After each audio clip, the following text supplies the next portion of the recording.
More than 27 million Americans own professional football teams. That's right, they draft players and prepare all week for Sunday's game.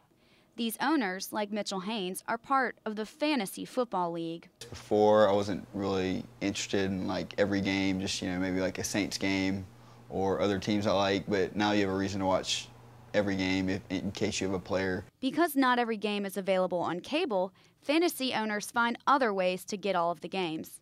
Pluckers manager Drew Holloman said once they started carrying all of Sunday's NFL games, fantasy team owners have come in large numbers to take advantage. The bar is usually full by about 11:30, 12. Everybody coming in, making sure they got their seat. I mean, you got people with laptops, people setting their fantasy rosters. And it's not just a weekend game. In 2007, an estimated $7.4 billion was lost in productivity due to employees checking their fantasy teams at work. Some companies have taken measures to block fantasy websites on work computers, although floor supervisor Andy Morrell said that was not enough. We do block it in the ways that we can, but as a lot of people know, there are ways to get around it. So what happens when fantasy football is affecting work?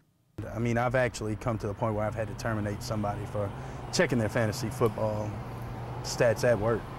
As for Haynes, the workplace has not stopped him from making fantasy football a top priority.